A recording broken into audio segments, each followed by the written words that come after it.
अस्सलाम वालेकुम, मैं हूं राना सैफुल्लाह खालिद और एक और वीडियो में आप सबको खुशामदीद। इस वीडियो में मैं आपको बताऊंगा कि अगर आप दुबई आ चुके हैं या आने का इरादा रखते हैं तो यहाँ पे कौन सी इंपॉर्टेंट चीज़ें हैं जो कि आपके पास होनी चाहिए। जैसा कि आपको पता है कि दुबई का मेडिकल पाकिस्तान में नहीं होता, आपको दुबई में आके करवाना पड़ता है। एमरेट्स आईडी आपको कैसे मिलती है और क्या प्रोसेस है, इस वीडियो में मैं आपको इन दोनों चीज़ों के बारे में बताऊंगा। लेकिन इससे पहले अगर आपने हमारा चैनल सब्सक्राइब नहीं किया तो काइंडली इसको सब्सक्राइब कर लें और बेल आइकन को ज़रूर दबा दें।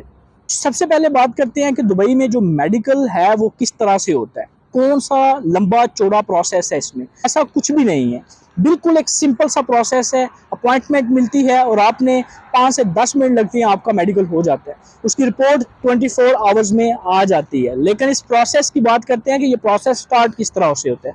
जिस बंदे से आपने वीज़ा लिया होता है, जब आप दुबई में लैंड कर जाएं तो उस बंदे को बताएं कि जनाब हमारे मेडिकल के लिए आप अप्लाई कर दें। जब वो बंदा आपके मेडिकल के लिए अप्लाई करेगा तो आपको इसकी अपॉइंटमेंट मिलेगी। आप उस अपॉइंटमेंट पे जाएंगे और अपना मेडिकल करवाएंगे। कौन सी चीज़ें आपके पास होनी चाहिए ड्यूरिंग द मेडिकल? आपके पास वो वीज़ा जिसके ऊपर दुबई में एंट्री होते वक्त आपकी एंट्री स्टैंप लगी थी वो, उसके बाद आपके पास पासपोर्ट, आपका पासपोर्ट होना लाजमी है। और उसके बाद फिर आपके पास वो अपॉइंटमेंट लेटर जो कि आपके एजेंट ने, जिसने आपको वीज़ा दिया, जिस कंपनी ने आपको वीज़ा दिया है, वो अपॉइंटमेंट लेटर मेडिकल का वो आपके पास होना ज़रूरी है जब आप मेडिकल करवाने जाएं। ये सारी की सारी चीज़ें आप पीडीएफ में भी रख सकते हैं और ये सारी की सारी चीज़ें आप पेपर में भी लेके जा सकते हैं। अब जब मेडिकल करवाने जाएंगे तो वहाँ पे आपके सिंपल 2 टेस्ट होंगे। एक आपका एक्स्ट्रा होगा और एक जो है वो जस्ट आपका यहाँ से ब्लड निकाला जाएगा और उसमें से डिफरेंट टेस्ट किए जाएंगे जो कि विद इन 24 आवर्स के अंदर अंदर आपको रिपोर्ट मिल जाएगी। सिर्फ 2 काम होंगे मेडिकल में, एक आपका एक्स्ट्रा होगा और एक आपका ब्लड लिया जाएगा और आपको कहा जाएगा कि जनाब आप तशरीफ़ ले जाएं, 24 आवर्स के अंदर अंदर आपको रिपोर्ट इसकी मिल जाएगी। अगर आप फिट हो जाते हैं तो आपकी मेडिकल रिपोर्ट के ऊपर ग्रीन सी पट्टी बनी आती है जिसके बीच में लिखा होता है कि आप फिट हैं। अब नेक्स्ट प्रोसेस स्टार्ट हो जाता है। अब नेक्स्ट प्रोसेस में क्या है कि आपके फिंगरप्रिंट होने हैं। जिस तरह आप पाकिस्तान में नादरा में जाते हैं, वहाँ पे जाके आप फिंगरप्रिंट करवाते हैं, इसी तरह फिर आपको फिंगरप्रिंट के बाद आपको कार्ड मिलता है, आईडी कार्ड। इसी तरह यहाँ पे भी होते हैं, आपको फिंगरप्रिंट करवाने पड़ेंगे और फिर आपको आपकी एमरेट्स आईडी मिलेगी। अब इसका क्या प्रोसेस है, ये प्रोसेस भी आप समझ लें। जिससे आपने वीज़ा लिया है उसको बताएं कि मेरा मेडिकल हो चुका है, अब मेरे फिंगरप्रिंट के लिए अप्लाई करो। जब वो आपके फिंगरप्रिंट के लिए अप्लाई करेगा तो फिर आपको अपॉइंटमेंट मिलेगी विद इन वीक। अप्लाई करने के विद इन वीक आपको अपॉइंटमेंट मिल जाएगी। आपने उस अपॉइंटमेंट में जिस सेंटर का नाम लिखा होगा उस सेंटर में जाके आपने अपने फिंगर करवाने हैं। अब फिंगर में क्या है, एक चीज़ आपने याद रखनी है कि अपॉइंटमेंट से पहले हरगिज़ नहीं जाना।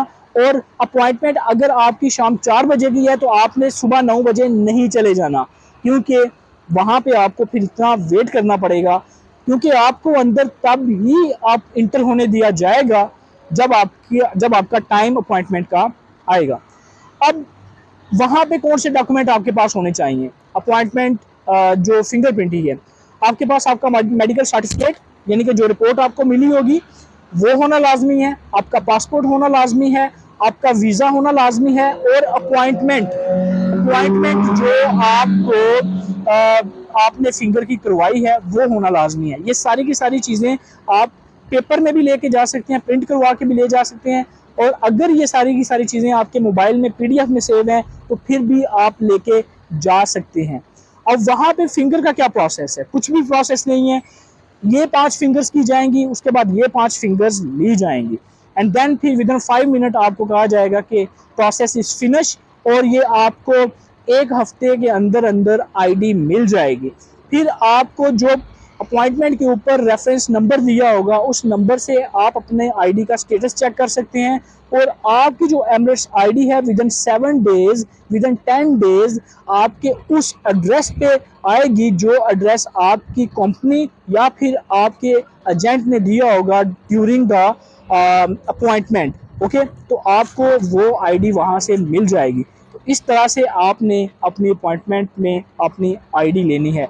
आपको मैं आईडी दिखा देता हूँ कि जो आईडी है कुछ इस तरह से दिखाई देगी जब आपके हाथ में आ जाएगी, और फिर आप यहाँ पर किसी भी जगह आराम से जा सकते हैं। कोई भी सिम कुछ भी लेना चाहें तो आप अपने इस आईडी से इवन के बैंक अकाउंट जो है वो ओपन करवा सकते हैं। आई होप कि आपको वीडियो अच्छी लगी होगी। अगर अच्छी लगी है तो काइंडली हमारे चैनल को जो सब्सक्राइब करें और अपने दोस्तों के साथ भी शेयर करें। अल्लाह हाफिज़, अपना बहुत ख्याल रखिएगा।